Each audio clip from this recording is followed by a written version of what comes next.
Baik, bismillahirrahmanirrahim. Assalamualaikum warahmatullahi wabarakatuh. Saya Fadil Hamfatahillah dengan nomor induk mahasiswa 250401070206 dari Prodi PJJ Informatika Universitas Siber Asia semester 1 tahun ajar genap 2025-2026. Pada kesempatan kali ini, saya akan memaparkan materi integral dari mata kuliah kalkulus.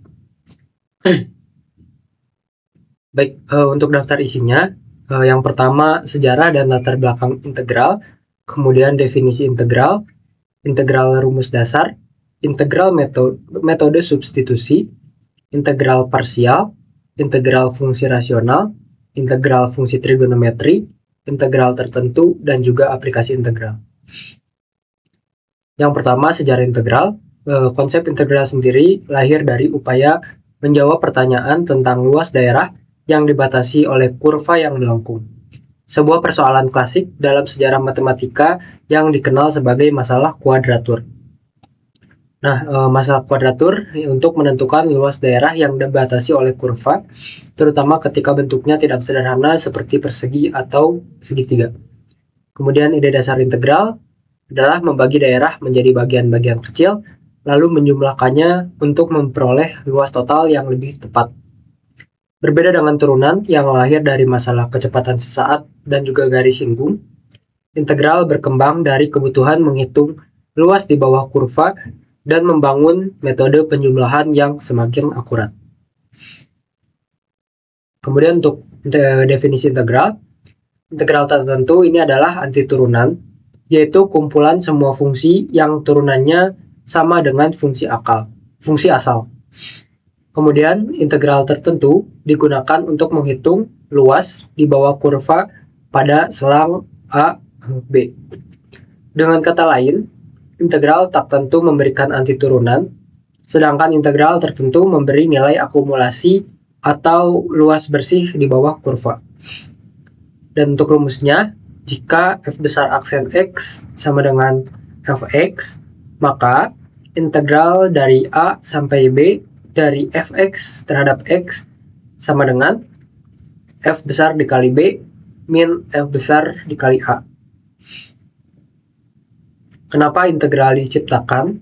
Secara ringkas, para matematikawan menciptakan konsep integral karena mereka membutuhkan cara untuk menjumlahkan sesuatu yang berubah secara kontinu.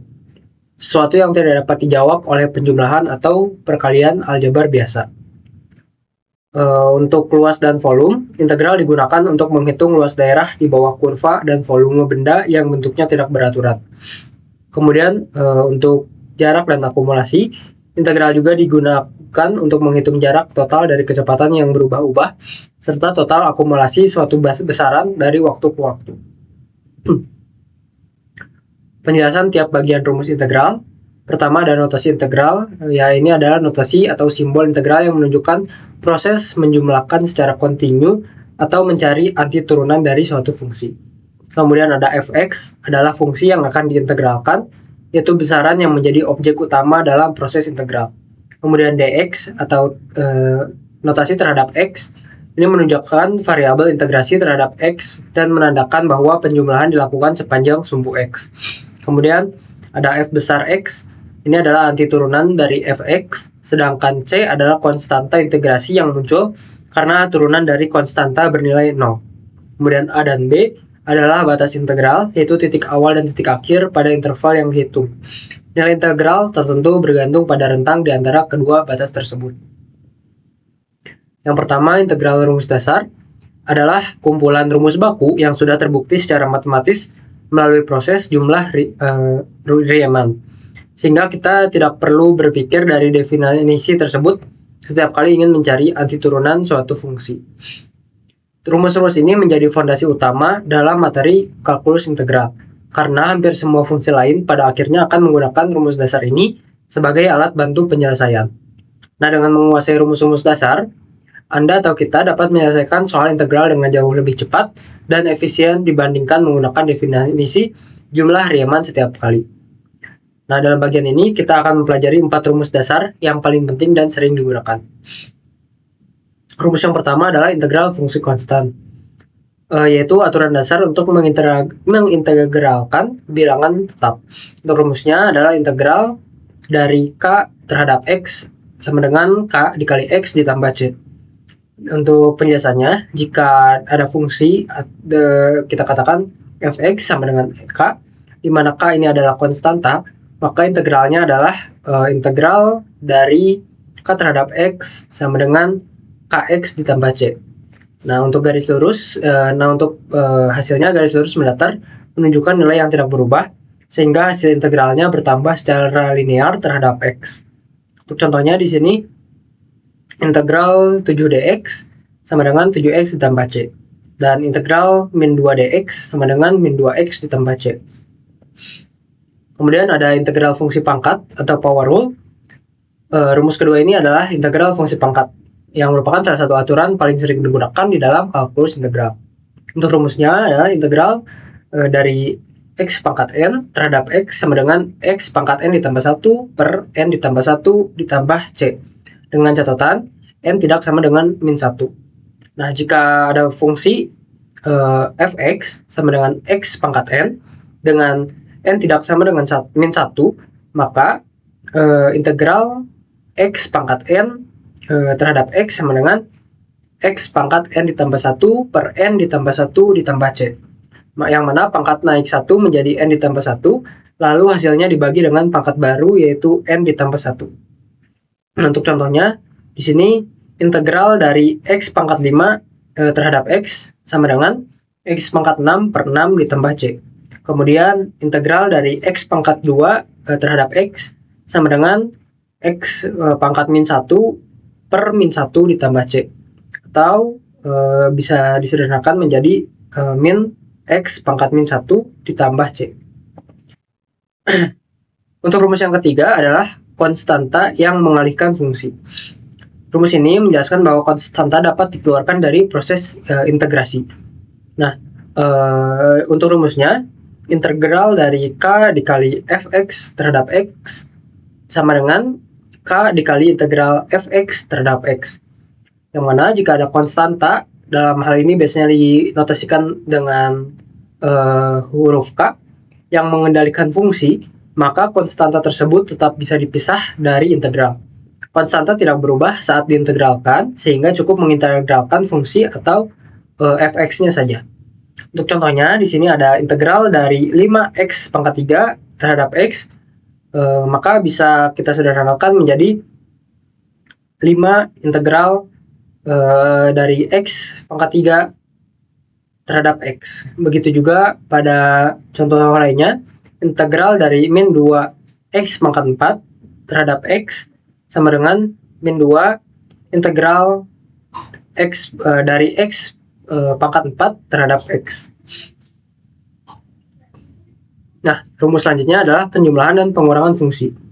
Rumus keempat ini menjelaskan bahwa integral dari penjumlahan atau pengurangan dua fungsi dapat dipisahkan menjadi integral masing-masing fungsi.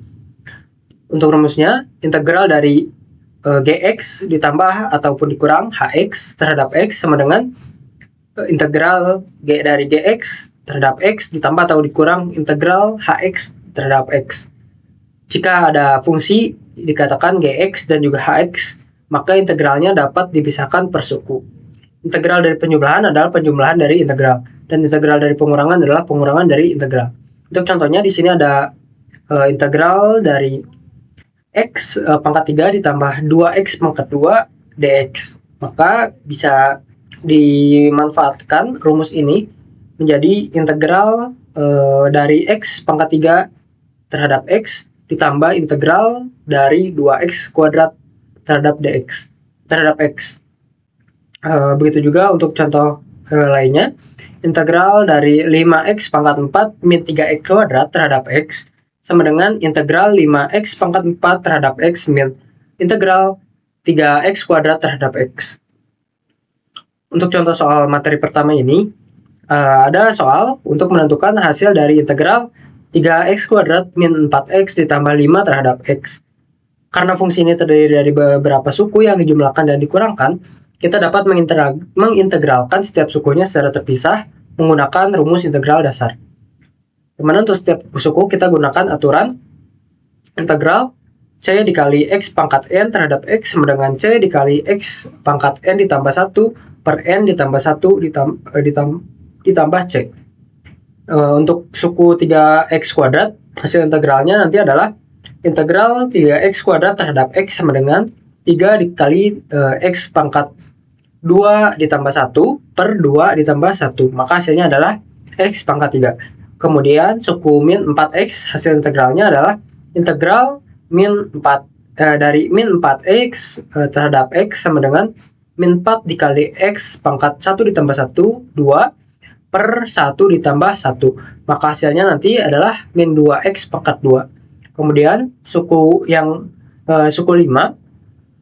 hasil integralnya adalah integral dari 5 terhadap X sama dengan 5X.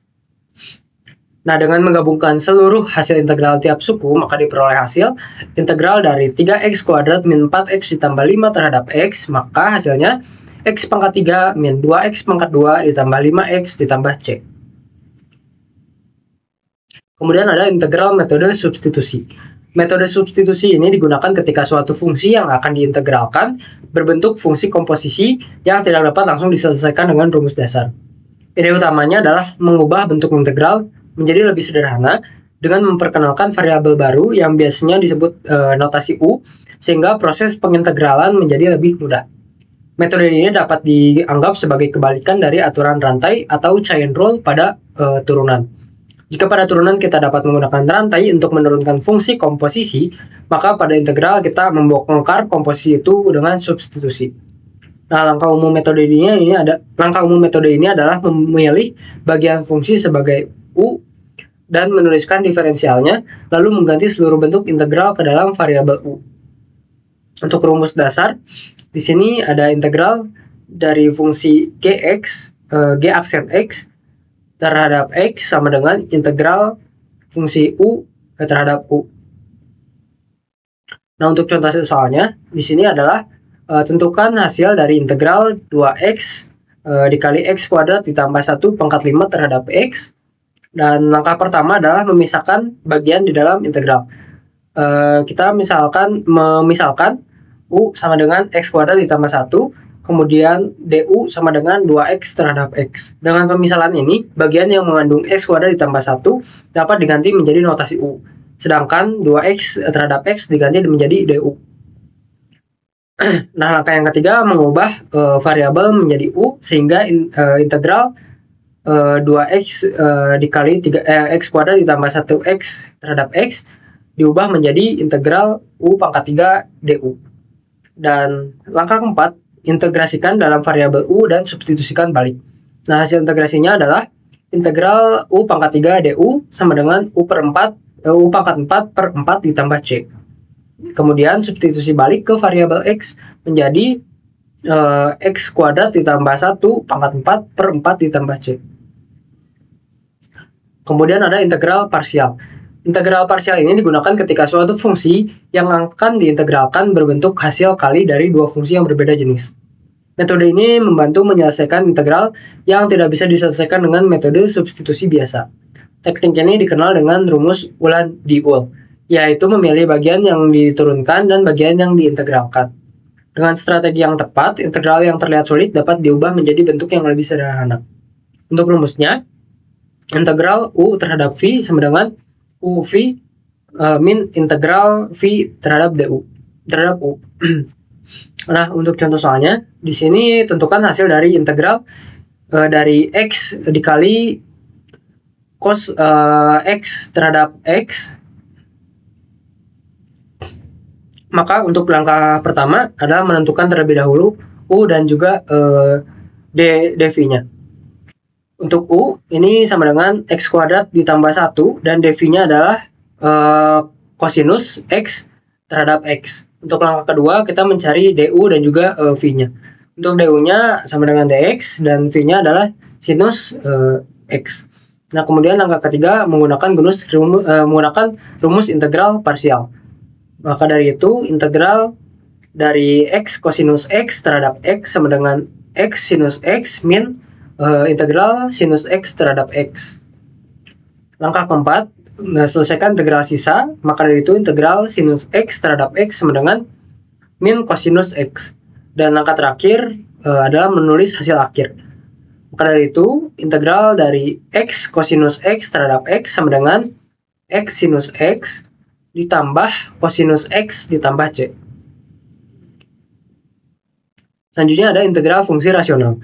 Integral fungsi rasional ini adalah teknik mengintegralkan fungsi yang berbentuk pecahan dari dua polinomial atau suku banyak, yaitu f(x) sama dengan p dikali x per q dikali x. Sebelum kita menyelesaikan integral ini, langkah pertama yang wajib dilakukan adalah mengecek derajat atau pangkat tertinggi dari pembilang px dan juga penyebut atau qx. Jika pangkat pembilang lebih kecil dari penyebut, kita bisa langsung melanjutkan ke proses pecahan parsial. Namun, jika pangkat pembilang lebih besar atau sama dengan penyebut, kita harus menyederhanakannya terlebih dahulu menggunakan pembagian bersusun sampai pangkat pembilangnya menjadi lebih kecil. Adapun konsep dekomposisi pecahan parsial, bagaimana cara memecah pecahannya?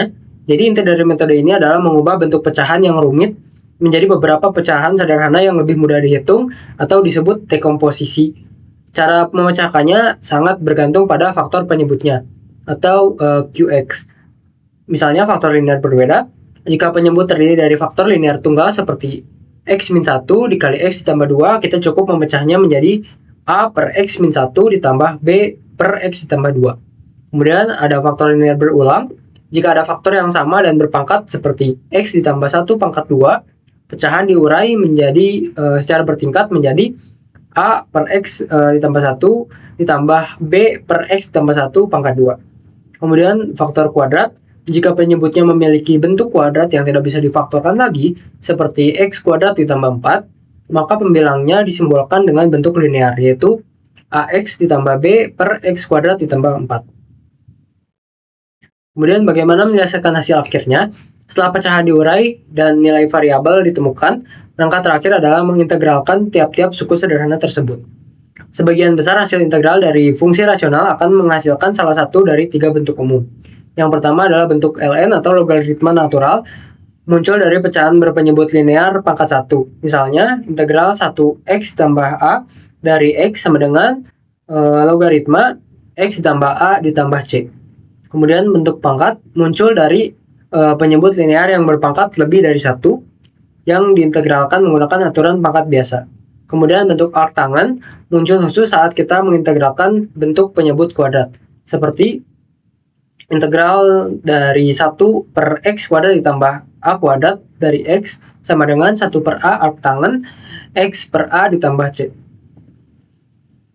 Nah, untuk contoh soalnya, di sini tentukan turunan pertama dari fungsi integral dari 1 per x kuadrat min 1 dari x. Untuk penyelesaiannya, perhatikan bahwa integral 1 per x kuadrat min 1 adalah fungsi rasional, dan penyelesaiannya dilakukan dengan dekomposisi pecahan parsial. Karena x kuadrat min 1 sama dengan x min 1 dikali x ditambah 1, maka kita tulis ulang pecahannya dalam bentuk 1 per x kuadrat min 1 sama dengan a per x min 1 ditambah b per x ditambah 1. Kemudian kalikan kedua sisi dengan x min 1 dan dikali x ditambah 1, sehingga diperoleh hasil 1 sama dengan a dikali x ditambah 1 ditambah b dikali x min 1. Dengan mensubstitusikan nilai yang sesuai, maka akan kita dapatkan a sama dengan 1 per 2 dan b sama dengan min 1 per 2. Dan rumus atau persamaan matematikanya adalah 1 per x kuadrat di min 1 sama dengan 1 per 2 per x min 1 min 1 per 2 per x ditambah 1. Jadi integralnya menjadi integral dari 1 per x kuadrat min 1 dari x sama dengan 1 per 2 integral dari 1 per x dikurang min 1 dx min 1 per 2 integral dari 1 per x ditambah 1 dx.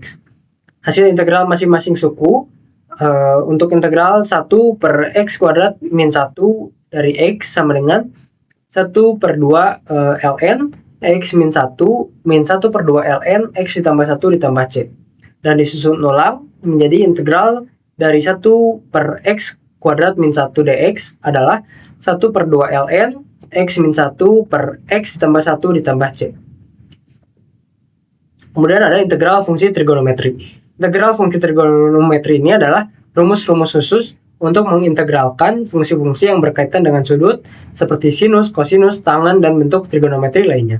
Karena integral adalah kebalikan dari turunan, maka seluruh rumus integral trigonometri dapat diperoleh dengan cara membalik rumus-rumus turunan trigonometri yang sudah dikenal sebelumnya.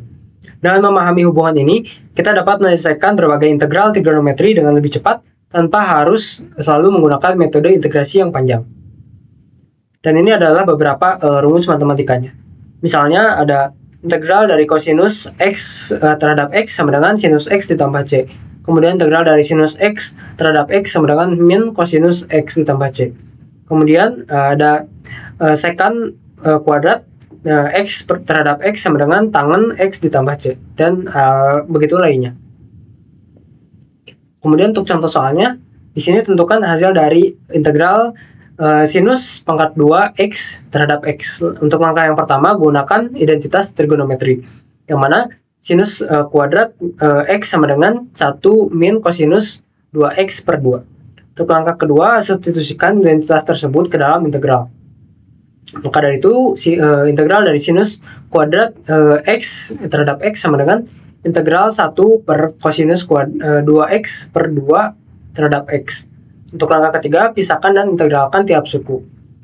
Hasilnya 1 per 2 integral 1 dx min 1 per 2 integral kosinus 2x terhadap x.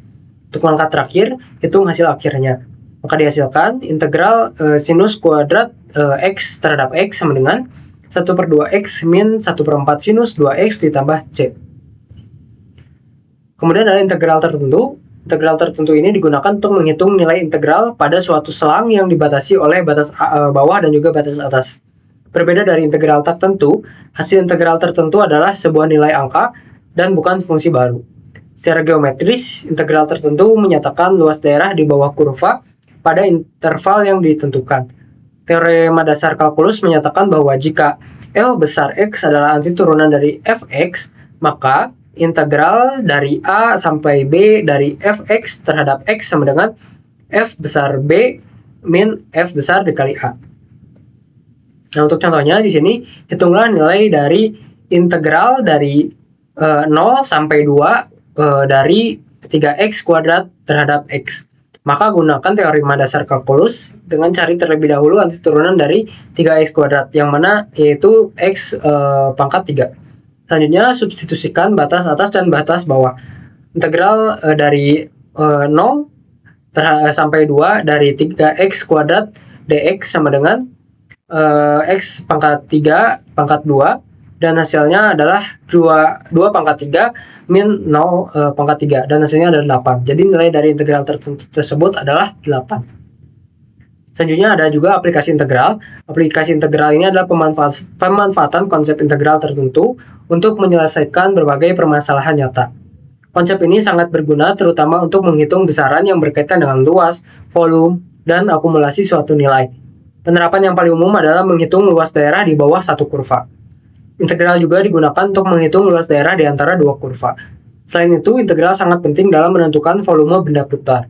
Contoh penerapan utama, luas daerah di bawah satu kurva, luas daerah di antara dua kurva, dan juga volume benda putar. Selanjutnya, contohnya, tentukan luas daerah yang dibatasi oleh kurva Y sama dengan X pangkat 2 dan garis Y sama dengan X pada interval di mana kedua kurva tersebut berpotongan. Untuk penyelesaiannya, langkah pertama, tentukan terlebih dahulu titik potong kedua kurva dengan menyamakan nilainya. X kuadrat sama dengan X, sehingga diperoleh X dikali X min 1 sama dengan 10, sehingga X sama dengan 0 atau X sama dengan 1. Untuk langkah kedua, tentukan fungsi yang berada di atas pada interval 0, X lebih besar daripada 0, daripada sama dengan 0, dan X lebih kecil daripada sama dengan 1. Karena X lebih besar daripada X kuadrat dan nilai X di antara 0 dan 1, maka luas daerah yang dapat dihitung dengan L sama dengan integral dari 0 sampai 1 dari X min X kuadrat terhadap X. Untuk langkah ketiga, hitung integralnya sehingga dihasilkan L sama dengan X kuadrat min 2 min X pangkat 3 min 3 dan sama dengan 1/2 min 1/3 dan hasilnya adalah 1/6. Jadi luas daerah yang dibatasi oleh kedua kurva tersebut adalah L sama dengan 1/6 satuan luas. Oke, mungkin cukup sekian pemaparan dari materi integral.